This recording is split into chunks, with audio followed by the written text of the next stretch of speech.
आप देख लीजिए, चल रहा है ना ये।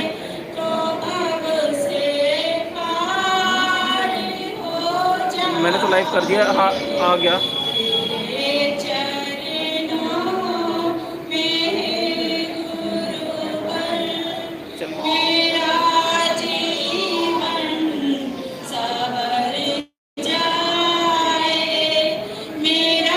हाँ जी।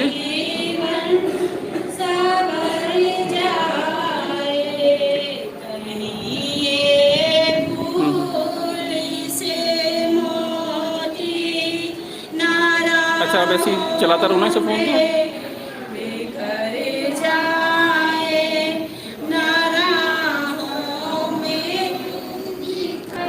उनको सेट कर दूँ मैं इनके।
लाइव चल रहा है, ऐसे पकड़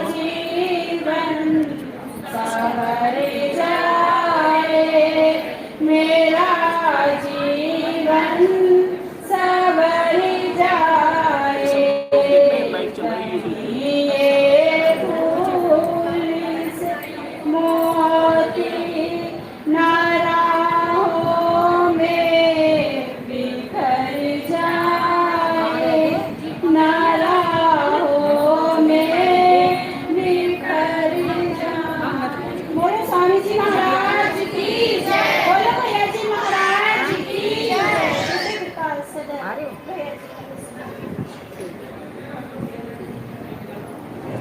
अब मैं अंजुम शर्मा फरीदाबाद से कहूँगी को आए और भैया जी के चरणों में कोई प्यारा सा भजन है। अंजुम शर्मा, प्रेम से बोलिए स्वामी जी महाराज की जय, भैया जी महाराज की जय। दिव्य कृपाल सदा दयाल भैया जी करें हम सब की संभाल। दुनिया में गुरु हजारों हैं पर मेरे गुरु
स्वामी जी महाराज की जय, भैया जी महाराज की जय। अब मैं बीरेश भाई से कहूंगी वो आए और भैया जी के स्वागत में कोई प्रश्न करें। भाई बीरेश जी।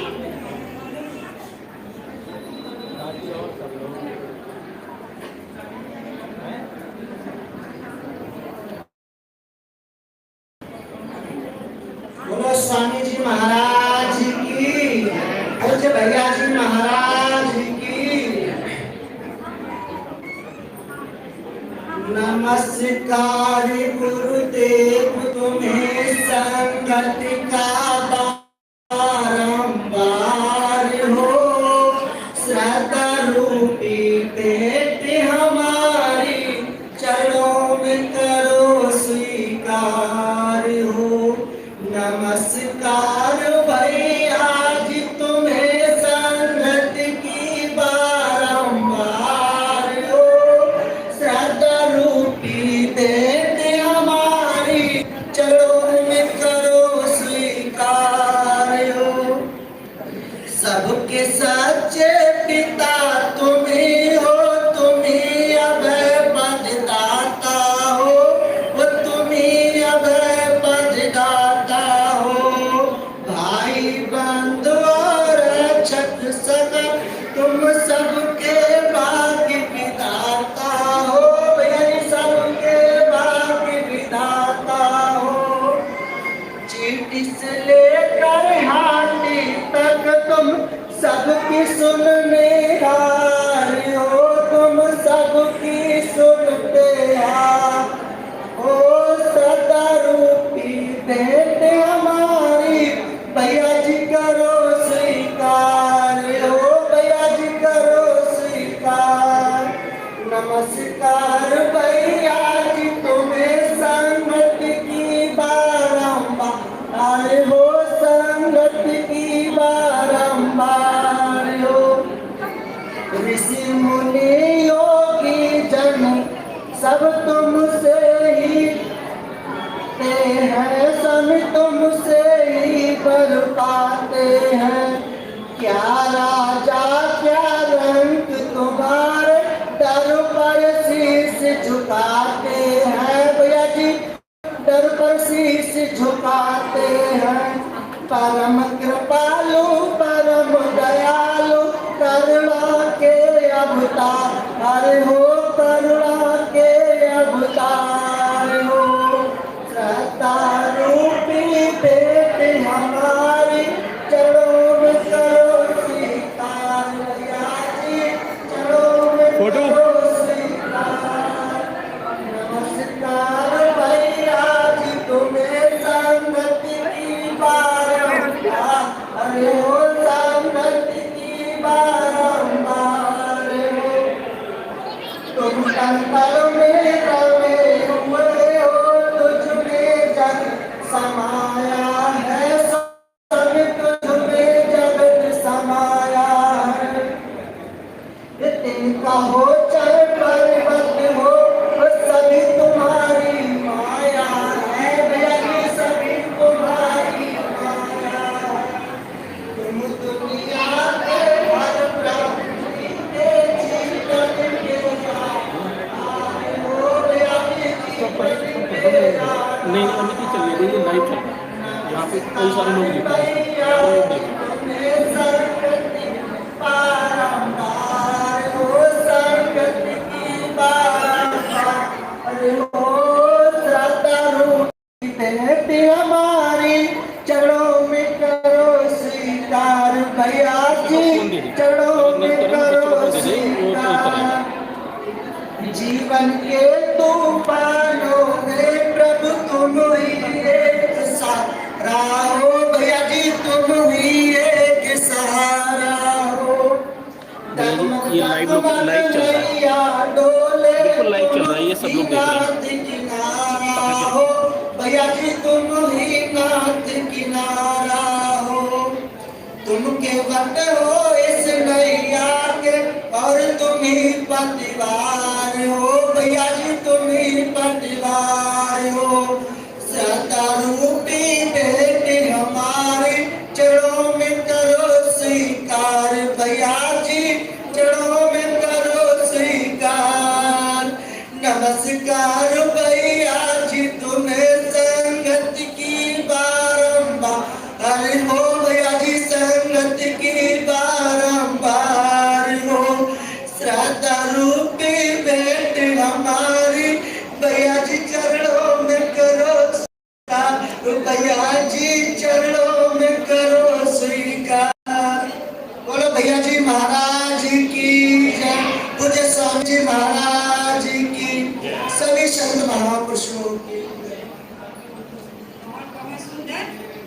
अब मैं बहन अनुपम शर्मा जी से कहूंगी वो आए और भैया जी के चरणों में कुछ प्रस्तुत करें।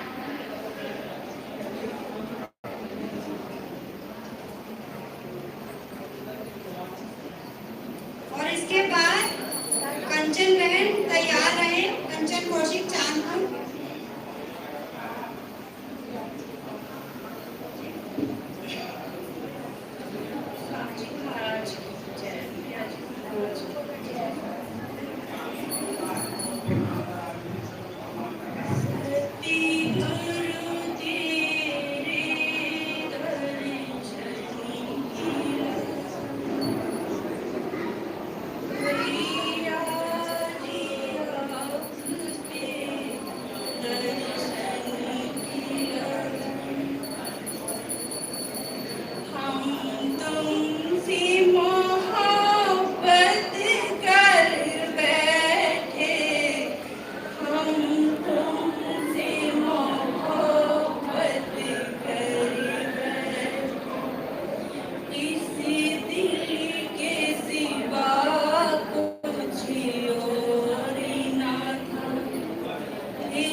सभी बहन भाई अपना अपना स्थान ग्रहण करें।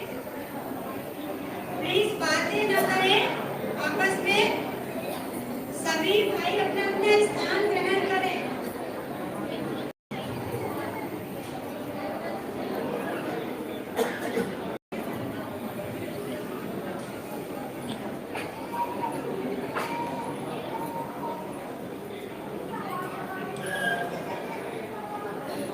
प्रेम से बोलिए जय जी महाराज की जय। स्वामी जी महाराज की जय।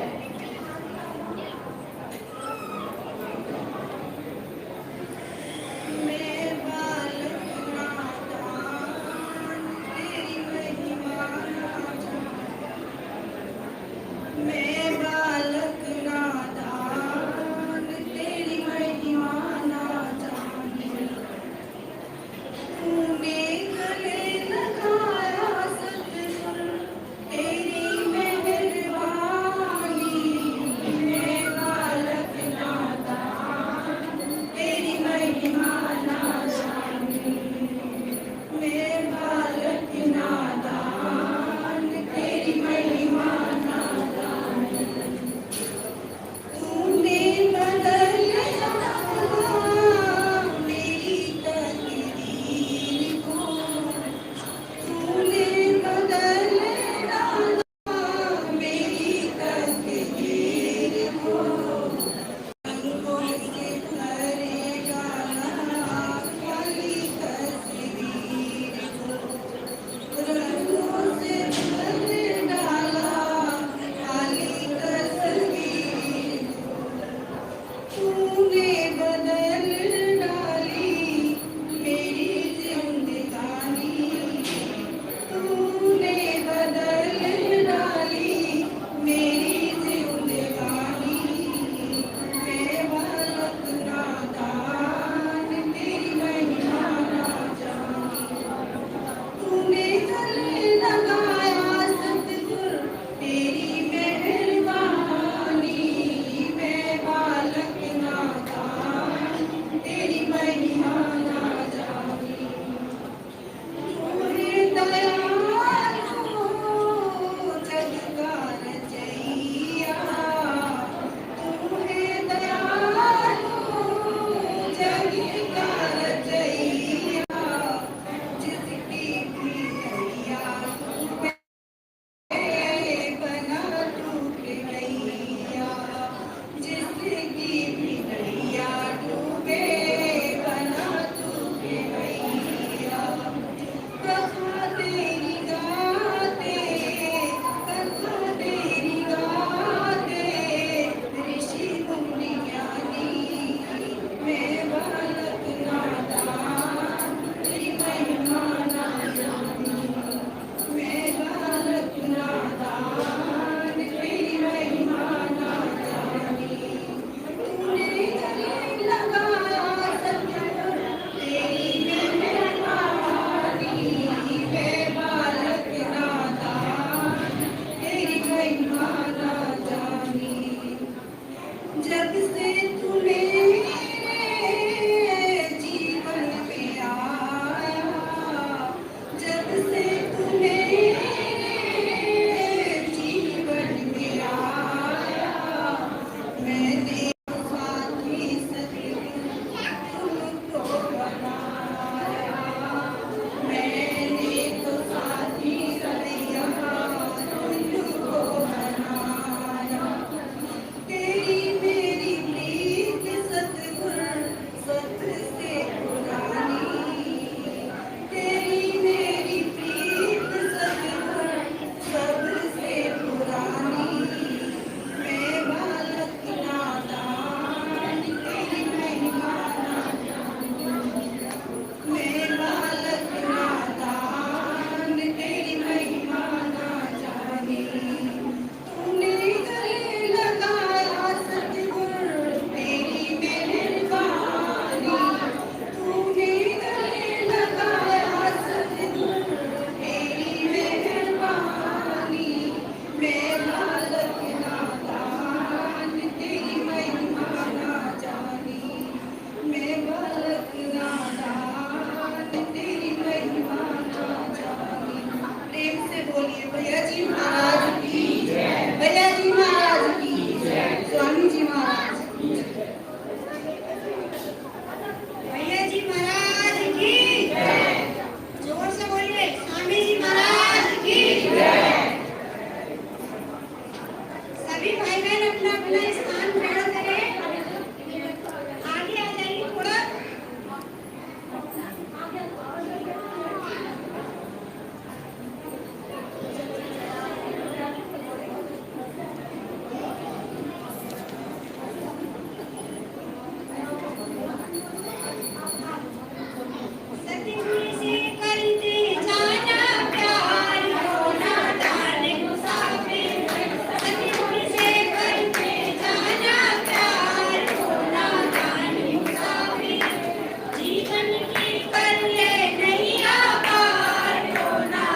हाथ देखो ना, स्टेज में रहता है ना तो दिल का सही खिलाऊं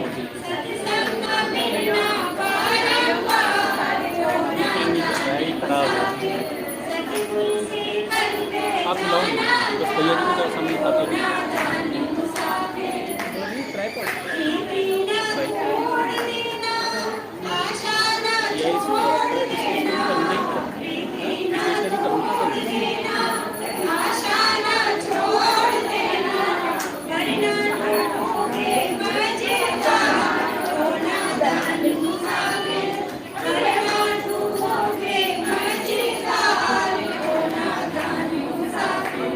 किसी बच्चे को बता दो कोई और मिलेगा तब भी वो बच्चा कोई वो बच्चा पकड़ के किसी भी बैठ जाएगा, जैसे ही भैया बैठे बैठे हुए बिल्कुल इसे मिला भी ऐसे किसी भैया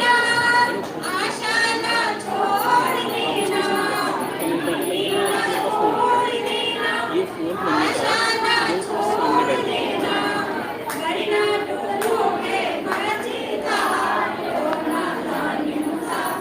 फोन आ रहा कुछ मेरा डिस्कनेक्ट कर देंगे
भाई बहन थोड़ा थोड़ा आगे आ जाएंगे।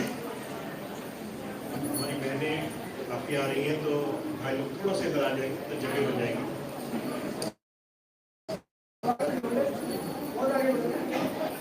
आज का ये सत्संग कार्यक्रम हमारे बीच में कंचन माथुर की रिटायरमेंट के और साथ साथ सत्संग के उपलक्ष्य में भी हो रहा है। तो एक शब्द और होगा, स्मिता मैं तुम्हें बुलाऊंगा, वो अपना शब्द बोलेंगी। तब तक आप लोग आराम से शांति से अपनी जगह ले लें और शांति से आप लोग जगह ले लेंगे। उसके बाद एक शब्द के बाद सत्संग शुरू होगा। बहुत आराम से बैठना।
गुरु प्यारी साथ संगत,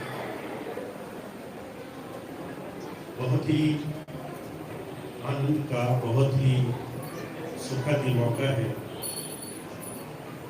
इस व्यस्त स्थान पर, जहाँ पर 24 घंटे हर एक इंसान काम काज में अपना जीवन चलाने के लिए व्यस्त है, जहाँ बहुत कम समय किसी को अपने लिए मिल रहा है,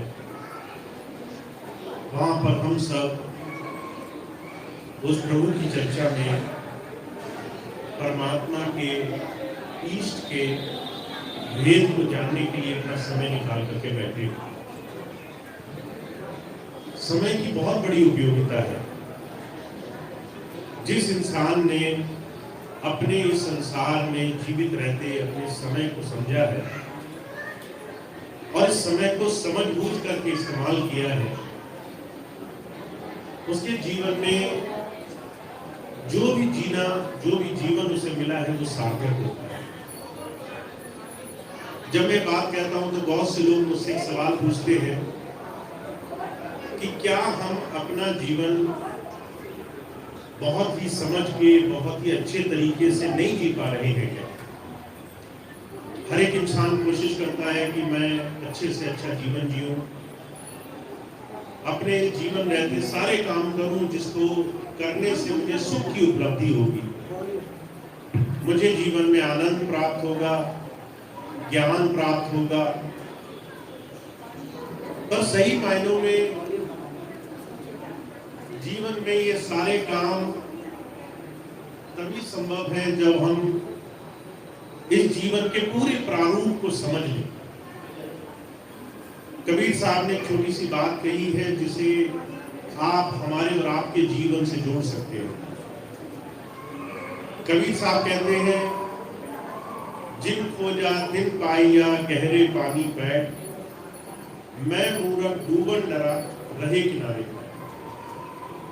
अगर समुद्र हो सामने और आपको कोई कहे कि समुद्र के अंदर बहुत सारे खजाने हैं, बहुत सारा इसके अंदर धन छुपा है, बेशकीमती चीजें हैं, ये ज्ञान आपको मिल जाए, बोल दे आपको कि उस समुद्र के अंदर बहुत कुछ छुपा हुआ है, पर हम समुद्र के अंदर जाने की हिम्मत ना कर सके क्योंकि भय है। अगर अंदर गए तो डूब गए तो क्या होगा, प्राण निकल गए तो क्या होगा, मर गए तो क्या होगा। कबीर साहब कहते हैं हमारे सबके जीवन का यही एक असर हो रहा है। हम इस संसार में वही चीज करते हैं जो हमारी समझ में सुरक्षित है, जो हमारी नजर में जितना हम अपनी जीवन में मेहनत करके सुख पा सकते हैं। पर कबीर साहब कह रहे हैं आपके जीवन में आप सिर्फ एक पहलू से जुड़े हुए हो और वो पहलू है स्थूल शरीर का। ये जो शरीर आप संसार में लेकर आए हो, सिर्फ दिखने वाला, जहां तक आंखें देख सकती हैं, जहां तक शरीर मौजूद है, इस स्थूल शरीर को आप जानते हो। जैसे कोई आदमी समुद्र के किनारे बैठा हो, जब तक जमीन है तब तक उसे उस चीज की समझ है। जहां से पानी शुरू होगा, उस पानी के अंदर कितनी गहराई है, वहां क्या क्या है, वो बिल्कुल अलग संसार है जिसको उसने कभी देखा नहीं, जाना नहीं, और डर और भय के कारण उस जगह उसने कभी कदम नहीं रखा। कबीर साहब कहते हैं आपका स्थूल शरीर, जहां तक आंखें देख पा रही हैं, ये पहला वो स्तर है जहां तक सारा इंसान, सारी मानव जाति फंसी हुई है। एक फिजिकल फॉर्म है, पर कह रहे हैं इससे अलग एक सूक्ष्म रूप है, एस्ट्रल फॉर्म है, इतना बारीक जिन्हें इन आंखों से देखा नहीं जा सकता। वो हर जगह मौजूद है, और जितना हम इस संसार को जानते हैं उससे हजारों लाखों गुना बड़ा है। वो सूक्ष्म स्वरूप जिसकी हम अभी जरा सी भी समझ नहीं रखते, और जिसको जाने बगैर, जिसको प्राप्त किए बगैर हम जीवन में कभी इस जीवन को संपूर्ण नहीं कर पाएंगे। इसलिए जितने भी धर्म बने हैं, आप चाहे कोई भी धर्म देखिए, जितने भी उस प्रभु को, परमात्मा को मानने वाली धारणाएं हैं, वो सभी धारणाएं हमें तभी तक समझ में आती हैं जब तक उसका स्थूल रूप हमें आनंदित करे। आप पूजा कर ले, आपको वो पूजा अगर भौतिक रूप में शरीर से करने को मिल जाए तो आपको सुख मिलेगा, और उसी पूजा में अगर साधना का रास्ता हो, क्योंकि वो सूक्ष्म है, क्योंकि वो बारीक है, क्योंकि वो अंतर का मार्ग है, क्योंकि वो ऐसे दिखाई नहीं देता, इसलिए उस रास्ते पर चलने से हम वंचित रहते हैं। अगर आपको तीर्थ करने को कहा जाए तो आप कर लेंगे, पर अगर आपको अंतर की यात्रा बोली जाए तो आप उस पर नहीं चल पाएंगे। अगर आपको बोला जाए कि आपको यज्ञ हवन करने हैं, उपवास करना है, अगर आपको बोला जाए कि आपको और अनुष्ठान करने हैं, जब तक वो शरीर से जुड़ा है उसे करने में हमें कोई परेशानी नहीं आती। पर जितने भी धर्म हुए, उन्होंने बहुत साफ लफ्जों में एक बात कही है कि ये अधूरा ज्ञान है। शरीर से सृष्टि और परमात्मा की समझ पाना ये अधूरा काम है, क्योंकि इसमें आप अपने शरीर के ऊपर बंधे हुए हो। अगर एक महीने में सत्संग मिला तो सत्संग एक महीने में एक बार होगा। अगर एक बार यात्रा का, एक बार पूजा स्थल जाने का कार्यक्रम बना, शरीर से बाध्य है, अगर हमारा समय नहीं बना तो हम वहीं तक सीमित रहेंगे। अगर हमारा एक या दो बार कोई यज्ञ अनुष्ठान करने का बना तो शरीर से सीमित है, उतना ही कर पाएंगे।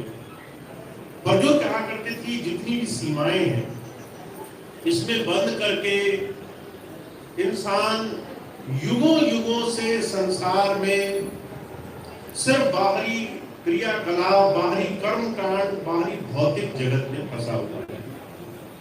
जब धर्म की शुरुआत होती है, जब अध्यात्म की चर्चा होती है, जब उस परमात्मा की चर्चा होती है, तो सभी महापुरुषों ने, सभी पूज्य जितने भी संसार में अनुभवी बड़े से बड़े ज्ञानी पुरुष आए, उन्होंने एक बात को जीवन में बहुत साफ करने के लिए इशारा दिया है कि हमारा और आपका जीवन में अभ्यास ऐसे होना चाहिए जैसे किसी समुद्र में खजाने को खोजने वाले के लिए उस समुद्र में डुबकी लगाने का अभ्यास होता है। कोई बाहर बैठा रहे, जानता रहे, अभ्यास नहीं करे, अंदर नहीं जाए पानी के, ये अभ्यास की कमी जैसे उसे अंतर का ज्ञान नहीं देगी, ऐसे ही इस संसार में बहुत काम करने के बाद भी अगर सूक्ष्म भेद को जानने का रास्ता हमने नहीं जाना है, तो हमारे लिए संसार में इस जीवन को पाना पूरी तरह संपूर्ण नहीं हो पाएगा। इसलिए हमारे महाराज जी, स्वामी जी कई बार एक बात कहा करते हैं कि जो भी आपको धर्म का रास्ता सिखाएगा वो हमेशा आपको साधना की तरफ लेकर जाएगा। आपको इस शरीर से अंतर साधना की तरफ जोड़ने का रास्ता वही महापुरुष आपको देगा जो आपको बाहरी संसार से अलग भी कुछ देना चाहता है, जो आपको अंतर ज्ञान से जोड़ना चाहता है। तो जब भी हम धर्म के लिए जीवन में प्रयास करते हैं, हमारे लिए साधना सबसे पहला, सबसे जरूरी कदम होना चाहिए। तो जो कह रहे हैं आप जीवन में सारे काम कर लीजिए, से लेकर शाम तक अपने सारे जरूरी काम आप पूरे करें, पर अगर आप एक क्षण के लिए भी ये जानने के लिए प्रयास नहीं करते कि आपके अंदर इस शरीर से अलग आपके अंदर ये जो जीवंत शक्ति है, प्राण शक्ति, इसके अंदर जो आत्मा है, उसका क्या स्वरूप है उसको आप कैसे जानेंगे, तब तक आप हमेशा अपने जीवन में कुछ न कुछ छोड़ देंगे, किसी सच्ची साधना के रास्ते को पीछे छोड़ देंगे। तो हमारे स्वामी जी महाराज ने और उनसे पहले उनके गुरु गुरु कृपाल सिंह जी महाराज ने संतों महापुरुष की इस परंपरा को हमें बताने की कोशिश करी। और हमारे स्वामी जी महाराज ने जब ये बात कही तो उन्होंने कहा जो गृहस्थ में होते हैं, जिनके लिए संसार में काम काज, नौकरी, जिम्मेदारी, दुनिया के तमाम काम उनके जीवन का हिस्सा होते हैं, उनके लिए साधना करना बड़ा आसान होता है। तो जो कहा करते थे, हमारी सोच ये है कि जब तक हम संसार में हैं, काम काज में हैं, तब तक हम भक्ति नहीं कर सकते। मुझे एक भाई मिले, उनके पास कोई भी सत्संगी गया, कहने लगा सत्संग में चलिए, तो सत्संग में तो आ गए वो। फिर जब सत्संग के बाद उनसे चर्चा की गई कि आपने सत्संग सुना, क्या समझा, तो वो कहने लगे सत्संग में बड़ी अच्छी चर्चाएं हुई, साधना की चर्चा हुई, ध्यान भजन की चर्चा हुई, पर मैं सोचता हूँ अभी मेरे काम बहुत सारे हैं, बहुत सारी जिम्मेदारियां हैं, एक बार इनसे मैं मुक्त हो जाऊं, फिर मैं साधना करूंगा, फिर मैं साधना के पथ पर रहूंगा। जब मैं रिटायर हो जाऊं, जब मेरी सारी जिम्मेदारी छूट जाए, तो संसार में जिम्मेदारी किसी की छूटती नहीं। आप किसी वृद्ध से वृद्ध पुरुष को देखो, जिसके सारे काम पूरे हो चुके हैं, वो भी किसी न किसी जिम्मेदारी में, किसी न किसी काम में उलझा हुआ है। हमारे महाराज जी अक्सर मिसाल फरमाया करते थे। एक पंडित जी थे, उनके पास कबीर साहब गए। पंडित जी वैसे तो अपने धर्म से एक शास्त्र और एक अनुभवी महापुरुषों के घराने से आए थे, पर शादी हो गई थी तो इसलिए काम काज ज्यादा था। कबीर साहब ने पूछा, कहने लगे आपने पढ़ा तो बहुत है, पर अगर साथ में अगर आप साधना करो तो आपके लिए काम बड़ा आसान हो जाएगा। पंडित जी कहने लगे अभी नई नई शादी हुई है, बच्चे हैं, थोड़ा पढ़ लिख जाए, थोड़ा काम ठीक हो जाए, थोड़ा घर गृहस्थी अच्छी हो जाए, उसके बाद फिर मैं बस यही काम करूंगा और कोई काम नहीं करूंगा। 8-10 वर्ष गुजर गए। एक बार दोबारा कबीर साहब आए, वही पंडित जी मिले। अब बच्चे बड़े हो गए थे, 10-12 साल के हो गए। बचपन में जो संकट रहता है कि बच्चों की संभाल करनी बड़ी जरूरी है, माता पिता मुक्त नहीं रह पाते बिल्कुल, वो सारी चिंताएं खत्म हो गई, बच्चे थोड़े बड़े हो गए, पढ़ने लिखने लगे, गृहस्थी की जिम्मेदारी थोड़ा आसान हो गई। कबीर साहब ने कहा अब तो तुम साधना का तरीका सीखो, पढ़ लिख बहुत लिए, साधना करोगे तभी जीवन आसान होगा। तो पंडित जी कहने लगे बच्चे बड़े तो हो गए, पर अभी जिम्मेदारी नहीं समझे हैं, इनको कुछ भी समझाओ करते वही है जो इनके मन का आता है। थोड़ा समय और गुजर जाए, शादी हो जाए, घर से मेरी चिंताएं मुक्त हो जाए। कबीर साहब कहने लगे ठीक है। कुछ टाइम बाद आए, बच्चों की शादियां हो गई, उनके भी एक एक छोटा बच्चा हो गया। अब कबीर साहब ने पूछा अब तो तुम्हें काफी समय गुजर गया, 20 साल से ज्यादा हो गया, अब साधना का तरीका सीखो, नहीं तो काम नहीं बनेगा। तो पंडित जी कहने लगे बच्चों की शादी तो हो गई, पर जो है अभी जिम्मेदारी ऊपर नहीं आई है, सब कुछ ऐसे ही छोड़कर चले जाते हैं, कभी घर का दरवाजा नहीं बंद करते, कभी काम इधर उधर छोड़ देते हैं।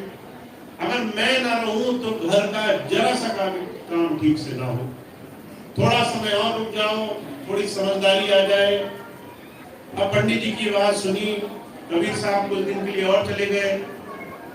कुछ दिन बाद आए, बच्चे तो बड़े हो गए पर बाबा नहीं रहे, वही पंडित जी, उनका शरीर पूरा हो गया।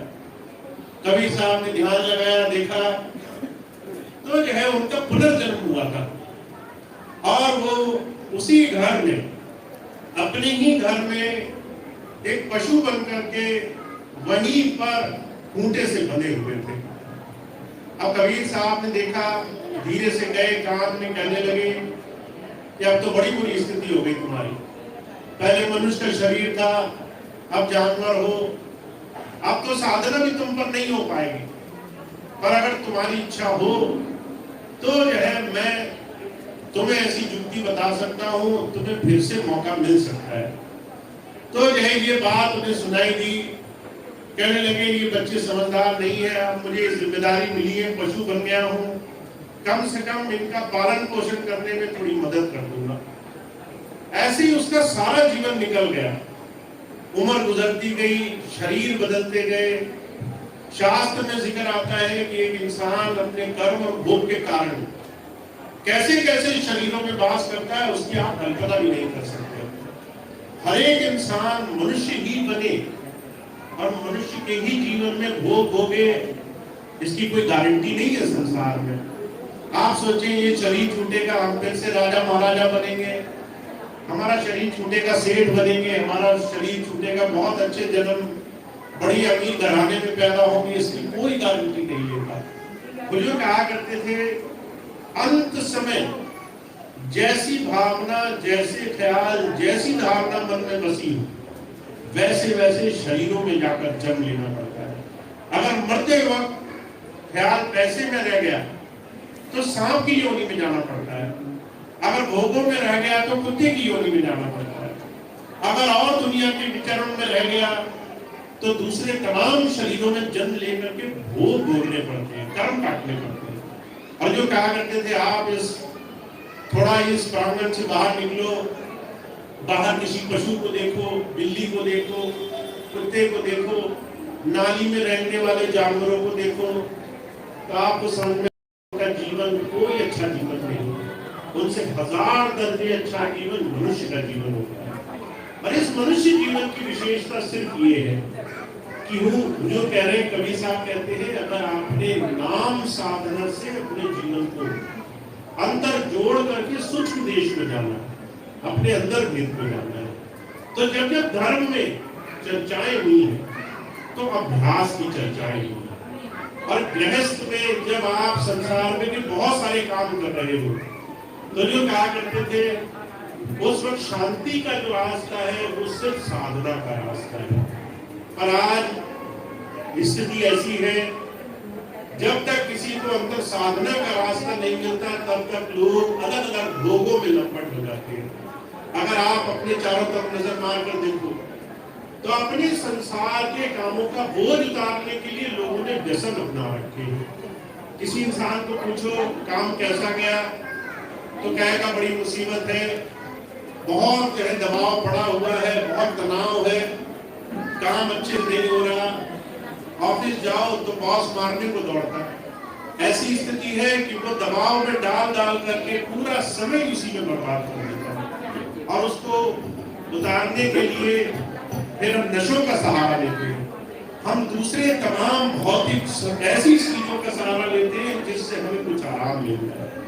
पर जो है गुरु नानक देव जी महाराज कह रहे हैं, कहते हैं दुनिया के नशे, दुनिया के व्यसन, दुनिया के भोग साधन वो आपको हमेशा का आनंद नहीं देते। आप शराब पिए, आपकी शराब सिर्फ कुछ घंटे रुकेगी, उसके बाद वही होश और वही संसार की समस्या है।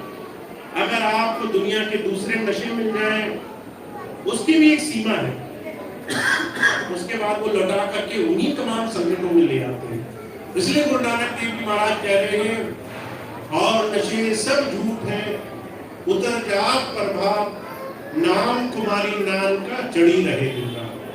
आप दुनिया के दुखों से भाग नहीं सकते, आप संसार के संकट से छूट नहीं सकते। और इससे छूटने के लिए अगर आपने दुनिया के नशों का सहारा लिया तो वो नशे आपको जीवन भर दुखों से दूर नहीं ले जा सकते। उनकी सीमा है 2 घंटे, 4 घंटे, 10 घंटे, और उसके बाद आप वहीं पहुंच जाओगे जहां पहले थे।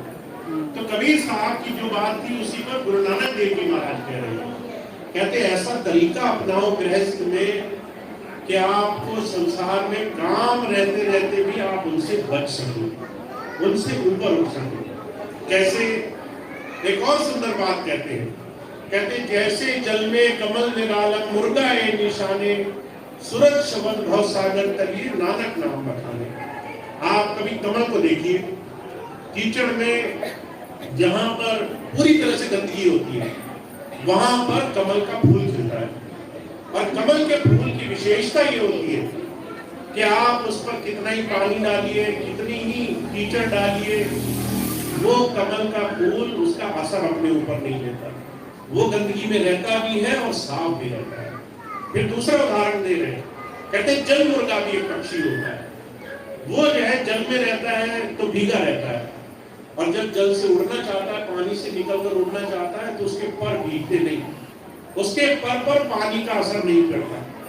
कहते हैं ऐसे जल से कमल, ऐसे हमें और आपको जीवन में गृहस्थ में रहते हुए बनना है कि संसार में कितना ही तनाव क्यों ना हो, दुनिया में कितना ही संकट क्यों ना हो, दुनिया में कितनी ही हाहाकार क्यों ना मची हो, चारों तरफ लोग दुनिया के हर एक कष्ट से, परेशानी से, तकलीफ से कैसे ही क्यों न गुजर रहे हो, हमारे पास कहते हैं नाम की ऐसी शक्ति हो, हमारे पास संतों महापुरुषों के जीवन जीने की ऐसी शक्ति हो कि हमारा जीवन संसार में रहे भी और उससे आजाद भी रहे, उससे मुक्त भी रहे, उसमें रहते हुए भी उसमें कभी फंसे नहीं, उसमें लंपट नहीं। तो जो कहा करते थे ये वो रास्ता है जिसे आप सीखना चाहते हैं।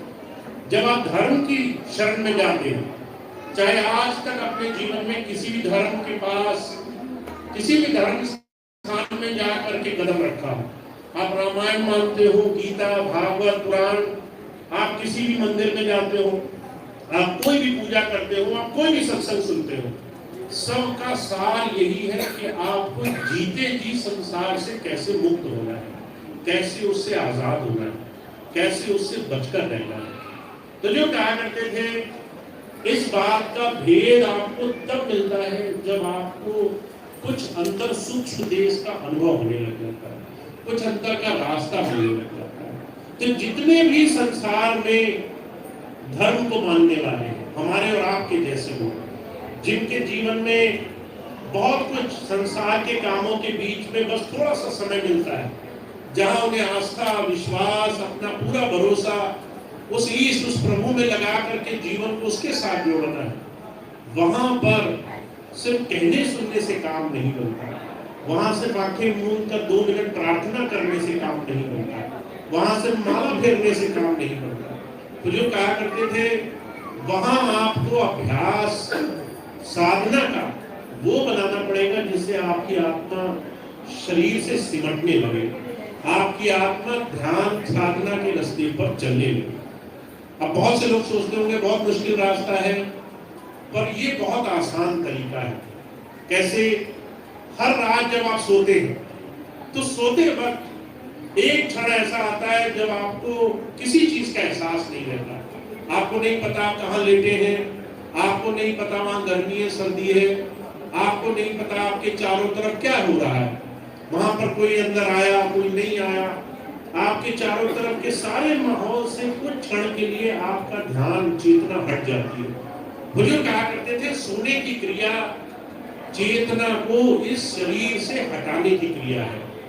अगर बहुत से लोग इस चीज का अनुभव नहीं कर पाए हो तो आज जरूर करके देखें। जब आप सोने जाएंगे, जैसे ही आपकी नींद लगेगी वैसे ही आप सारी चीजों से अनभिज्ञ हो जाएंगे। आपके चारों तरफ क्या होगा आपको उस कुछ क्षणों में पता नहीं चलेगा। कोई आए उस वक्त आपके घर में कुछ भी रखे, आपके कमरे में कुछ भी रखे, आपके चारों तरफ कुछ भी करे, अगर चेतना वहां हटी हुई है तो आपको सोते सोते पता नहीं चलेगा कि आपको चरण क्या हो रहा है। बुजुर्ग कहा करते थे इसे कहते हैं चेतना का शरीर से अलग होना। ये आप रोज रोज कर रहे हो जाने अनजाने में, और इस क्रिया के चलते आपके शरीर में 2 चीजें होती है। चेतना शरीर से हटी नहीं कि शरीर की रिकवरी होने शुरू हो गई, शरीर को आराम मिलने लग गया, शरीर को स्वास्थ्य मिलने लग गया। जब तक कोई सोए नहीं उसको आराम नहीं मिलता। आप किसी इंसान को 3 दिन मत सोने दीजिए, आप देखेंगे कि वो जो है पूरी तरह से असंतुष्ट, थका हुआ, परेशान दिखाई देगा। आप उसको आधे घंटे सोने को दे दीजिए, वो पूरी शक्ति से दोबारा काम करने के लिए तैयार बैठा रहेगा। तो जो कहते हैं जब चेतना खिंचती है तो शरीर में स्वास्थ्य पैदा होता है। यही काम अगर आप जीते जी जागते करने लग जाए अपनी मर्जी और अपनी श्रद्धा से करने लग गए। आप कहीं भी बैठे हैं, 2 मिनट आपने वो युक्ति सीख ली कि आंखें बंद की, ख्याल संसार से सिमटा और आप अंतर उस धारा से जुड़ गए।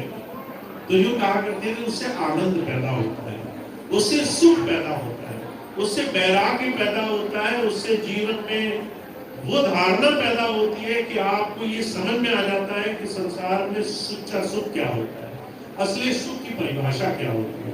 तो जो कहा करते थे, ध्यान अगर आपने सीखा है, साधना आपने सीखी है, चेतनता का सिमटाव सीखा है, तो आपके लिए ये जीवन कर्म भूमि बन जाएगी, कर्म योग बन जाएगा। आप काम सारे करोगे पर आपको चिंता नहीं रहेगी। शहंशाह जी महाराज एक बहुत बड़े फकीर हुए, वो कहा करते थे, जो वैराग्य, जो साधना की स्थिति है, वो है निश्चिंतता की स्थिति। का चाह गई, चिंता गई, मनवा बेपरवाह, जिसको कुछ नहीं चाहिए सो शाहन कोशा। अगर आपकी चिंताएं मिट जाए, अगर आप कोई भी काम करें और आपको ये खुशी रहे कि इसका जो भी फल होगा वो मुझे स्वीकार होगा, वो प्रभु इच्छा में होगा। आपने खूब मेहनत करी, एग्जाम दिए, आपको पता है कि मेरे को इस एग्जाम में पास होना जरूरी है, पर वो चिंताएं आपको पूरा समय, आपका जीवन उसी में लगा के रखती है। फल जब भी आना है, रिजल्ट जब भी आना है, उस पूरे दौरान तक आप परेशान रहते हैं, उसमें आपका जोर कुछ नहीं है। आप पास हुए, फेल हुए, ये दोनों ही चीजें आपके हाथ से निकल चुकी है। पर जो कहते हैं कि वो चिंता आपको जीवन में जो नाश करती है, जो दुख भरती है, उसका आप अंदाजा नहीं लगा सकते। ऐसे हजारों क्षण हमारे जीवन में आते हैं। हमने किसी से बात करी, हम परिणाम की चिंता में फंस गए। किसी ने हमें देख लिया, उसने हमारे बारे में क्या सोचा, हम परिणाम की चिंता में फंस गए। हम कहीं काम करने गए, काम अच्छा हुआ नहीं हुआ, परिणाम की चिंता में फंस गए। हमने खाना खाया, वो हमें स्वास्थ्य देगा या नुकसान देगा, परिणाम की चिंता में फंस गए। तो जो कहा करते थे, हम 24 घंटे चिंताओं में लगे रहते हैं। ये साधना आपको अचिंत बनाती है। शहंशाह जी महाराज कह रहे हैं, आपके अंदर धारणा ऐसी आ जाएगी कि मैं हर एक परिणाम से खुश हूं। आज भी आपके साथ वही हो रहा है। आज जब आप कोई काम करते हो तो वो अच्छा होगा, बुरा होगा, दोनों ही आपके हाथ में नहीं है। अच्छा हुआ तो भी मानना पड़ता है, बुरा हुआ तो भी मानना पड़ता है। अच्छा हुआ तब तक भी आप चिंता करते हो, बुरा हुआ तो भी तब तक आप चिंता करते हो। अच्छा हुआ तो क्षण भर का सुख आपको मिलता है कि चलो अच्छा हो गया, फिर अगली और चिंताएं लग जाती है कि अभी तो और आगे अच्छा करना है। अगर अच्छा नहीं हुआ तो भी चिंताएं लगी रहती है। तो जो कहा करते थे, स्वीकार तो आप अभी कर रहे हो जीवन को, चाहे अच्छा हो या बुरा हो, पर जब साधना में आप करते हो तो शहंशाह जी महाराज कहते हैं, आपको शुरू से ही अचिंतता आ जाएगी। ये पहला परिणाम होगा। आपके मन में फिक्र ही नहीं रहेगी। आपको लगेगा कि मेरे जीवन में हर एक काम की भाग दौड़ उस ईश्वर के हाथों में है। मेरा काम है सिर्फ अपनी मेहनत करना, काम करना, फिर उससे जो भी परिणाम निकले मैं उसे पूरी तरह समर्पित कर देता हूँ। भगवान श्री कृष्ण से कह रहे हैं, निष्काम कर्म योगी बनना। काम तो करो और उसके फल में क्या मिलेगा तुम्हें, उसकी चिंता तुम मत करो। उसकी फल की इच्छा से तुम इतना ऊपर उठ जाओ कि तुम्हें संसार के हर एक काम करने में सुख प्राप्त हो। हमारे महाराज जी मिसाल फरमाया करते थे, एक साधु था, उसके पास एक आदमी गया, कहने लगा, महाराज सुख क्या होता है? तो महात्मा जी कहने लगे, कल सुबह आना, मैं बताऊंगा। अगले दिन बुलाया, सुबह सुबह पहुंचे। महात्मा जी कहने लगे, मेरे साथ चलो, मैं तुम्हें बताऊंगा सुख क्या होता है। महात्मा जी उसे घर से बाहर ले गए, बहुत दूर तक टहलाते रहे। फिर सामने एक पहाड़ आया, पहाड़ पर चढ़ने लगे। अब वो आदमी थक गया, आदत नहीं थी। जैसे जैसे पहाड़ चढ़ता था थकता जाता था, और जो है धीरे धीरे थकान से चूर होता हुआ बार बार सवाल करता था, महाराज अब तो बता दो सुख क्या होता है। महाराज जी कहने लगे, बस थोड़ा सा और ऊपर चलोगे तो तुम्हें बताऊंगा मैं सुख क्या होता है। अब पूरा पहाड़ वो चढ़ गया, हजारों बार रुका, हजारों बार थका। जब ऊपर पहुंचा तो महाराज जी से कहने लगा, अब तो सबसे ऊपर आ गए, अब बता दो सुख क्या होता है। तो महाराज जी कहने लगे, वो पत्थर देख रहे हो, एक छोटा सा पत्थर रखा था, कहने लगे उसको उठाओ। उसे उठाया, उसने देखा वहां कुछ नहीं था, कहने लगे बस यही सुख होता है। अब ये बात कही तो उसको बड़ा आश्चर्य हुआ, इतनी मेहनत करा ली, इतनी दूर ले गए, इतना मैंने भाग दौड़ करी, इतना थकाया, अभी भी मुझे नहीं मालूम कि सुख क्या होता है। महाराज जी ने मेरा बेवकूफ बना दिया।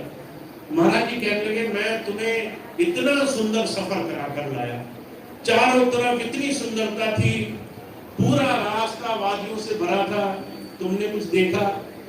कहने लगा, महाराज मेरी तो नजर नहीं गई, मैं तो बस यही सोच रहा था जो लक्ष्य होगा उसके बाद परिणाम अच्छा मिलेगा, जहां आप ले जाना चाहते हो उसके बाद कुछ मिलेगा, इसलिए मैंने कुछ ध्यान से देखा नहीं, दिखा होगा तो नजर नहीं गई, मन नहीं गया, पूरा सफर ऐसे कट गया। महाराज जी कहने लगे, यही तुम्हारी और हमारी स्थिति है, हमारे जीवन में हर पल सुख है हमें, पर हम उसको भोग नहीं रहे, हम परिणाम के पीछे भाग रहे हैं।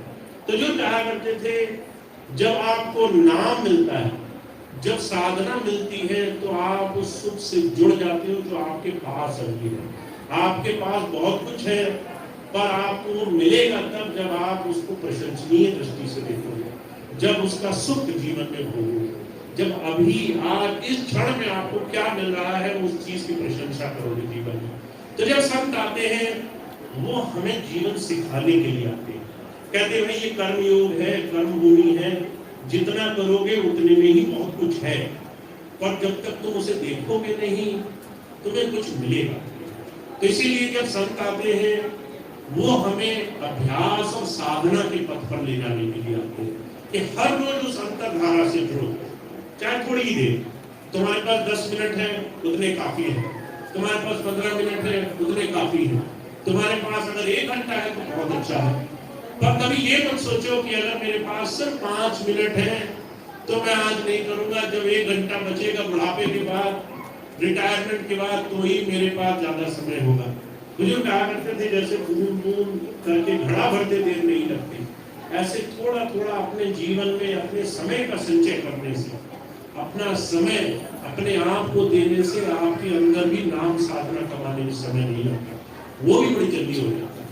तो आप बहुत भाग्यशाली हैं, आपको बहुत कुछ अभी इसी क्षण इस घड़ी मिला हुआ है, पर आपको उसको देखने की नजर बनानी है, आपको उससे जुड़ने के लिए अपने आप को समय देना है, साधना में समय देना है, अपने अंदर जुड़ने में समय देना है।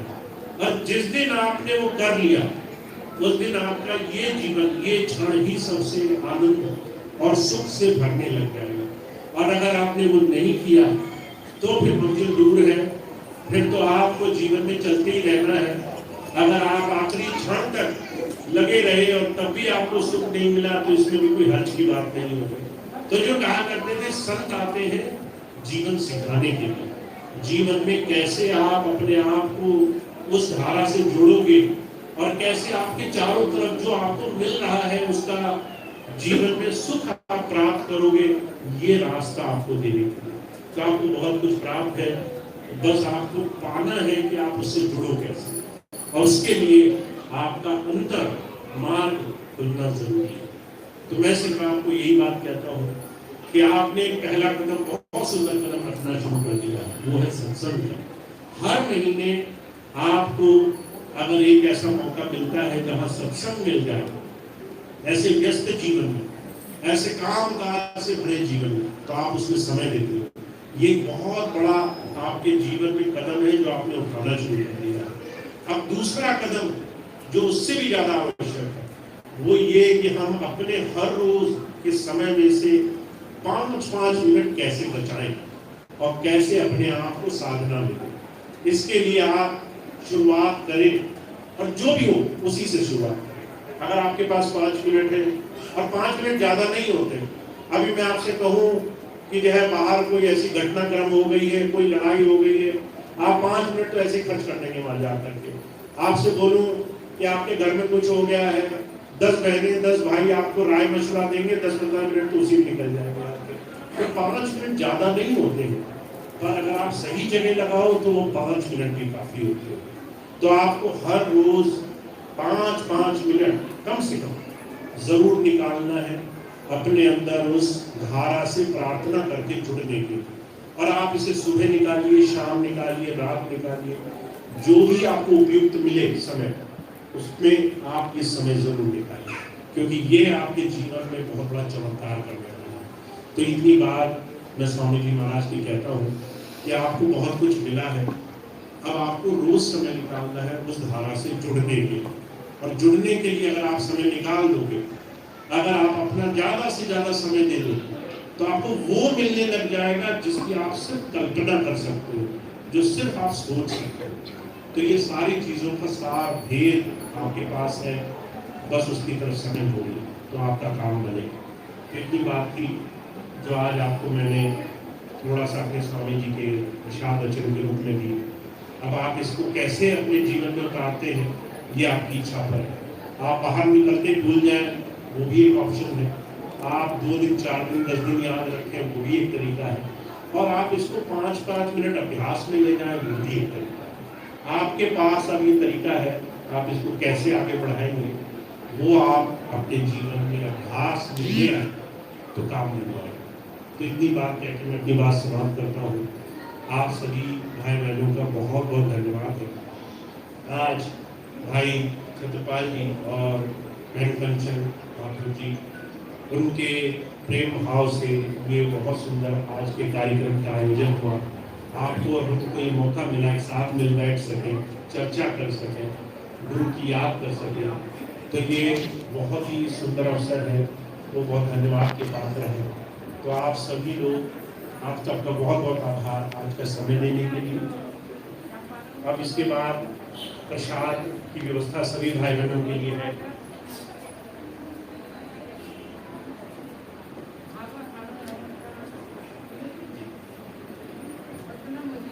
अभी इसके बाद प्रसाद की व्यवस्था हर एक भाई बहन के लिए है।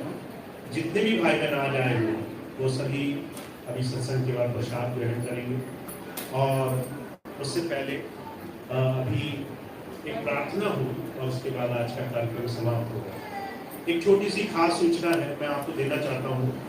हमारे डॉक्टर नोनी राम जी हैं, अभी लगभग हर महीने लगातार यहाँ दिल्ली एनसीआर में सत्संग का आयोजन होने लगा है, और हर महीने का जो आखिरी दूसरा इतवार होता है उससे पहले शनिवार को यहाँ पूरे एनसीआर में कहीं भी जहाँ सत्संगी प्रेमी भाई बहन चाहते हैं वहाँ सत्संग का आयोजन होता है। सभी लोग मिल जाते हैं साथ में और पूरी चर्चा कर लेते हैं।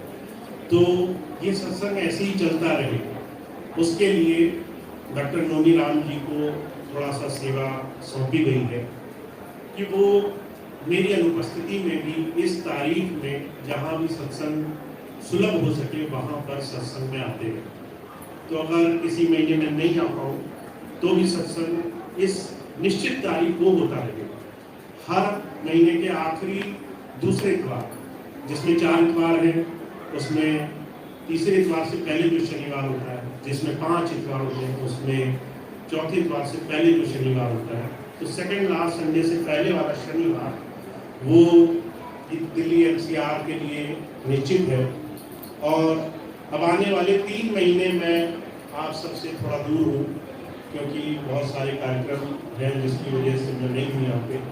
तो उस दौरान मैंने डॉक्टर नोनी राम जी से अनुरोध किया है वो अपना समय देंगे। तो जो भी भाई बहन सत्संग विधिवत अटेंड करना चाहते हैं, सत्संग करना चाहते हैं, वो आ सकेंगे। और नीलम बहन जी से मैं अनुरोध करूँगा तो सबको सूचना जैसे देती हैं भी, वो एक भाई बहन को फोन करती हैं, ग्रुप्स पे मैसेज डालती हैं, सबको सूचना करती हैं, वो ये सेवा करती रहेंगी ताकि हर महीने कम से कम एक सत्संग हमें मिल जाए, हम गुरु चर्चा करें, हम बहुत व्यस्त जीवन में याद बना के रख सकें कि हमें कुछ और भी करना है। काम काज तो होंगे पर साथ साथ हमें साधना में भी जुड़ना है। तो ये याद बनी रहे, ये सत्संग का कार्यक्रम बना रहे।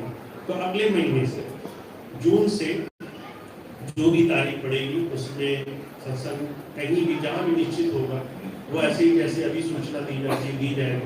और अगर कुछ महीने के लिए मैं नहीं हूँ आपके बीच में तो डॉक्टर नोनी राम जी और एक और भाई उनके साथ आया करेंगे और प्रेम भाव से गुरु चर्चा आप लोग करेंगे।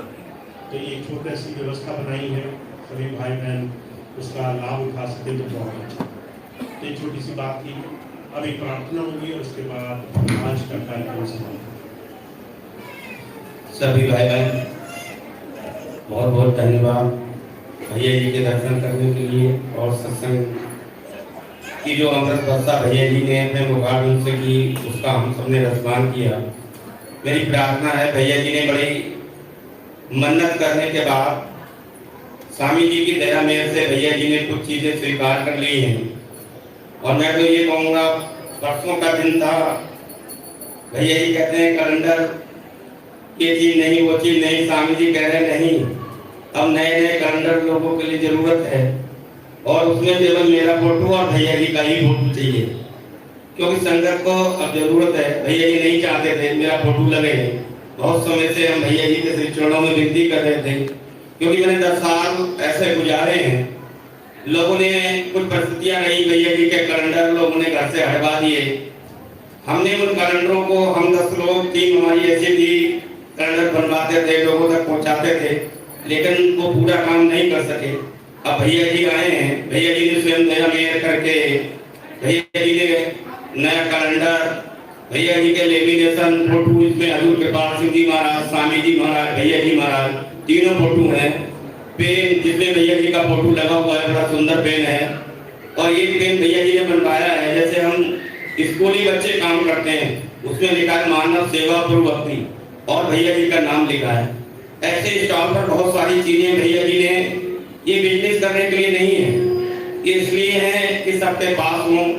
हमारे पास पेन होता है तो हम कहीं भी गुरु के उससे दर्शन करके उस रोलियत को हम प्राप्त कर सकते हैं। वो सामान स्टॉल पर बनकर आ गया है, जिस किसी भाई बहन को लेना होगा वो सेवा देकर स्टॉल से प्राप्त कर लेंगे। बड़ी दया मेहर के बाद भैया जी ने चाबी का गुच्छा, गले का लॉकेट, उसमें भैया जी महाराज के फोटो हैं, तो जो भाई लेंगे आराम से ले लेंगे। धन्यवाद।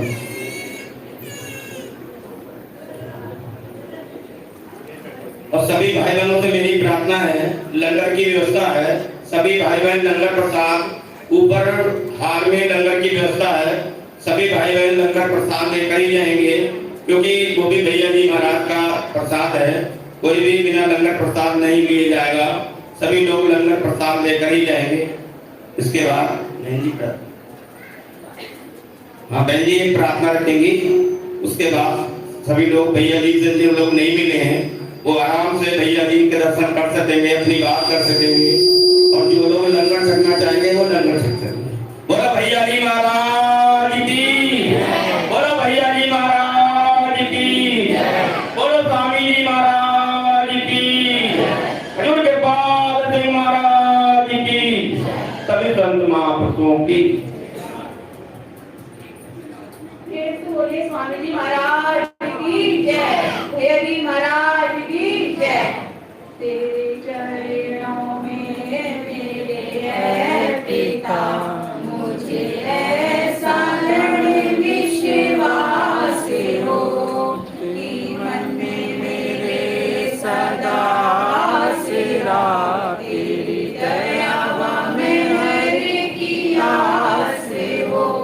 तेरे चरणों में मेरे है पिता, मुझे ऐसा दृढ़ विश्वास हो कि मन में मेरे सदा आसरा, तेरी दया में हर की आस हो। चढ़े आए कभी जो दुख की हटाया, पाप कर्म की होवे तपन। चढ़े आए कभी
कृपा सदा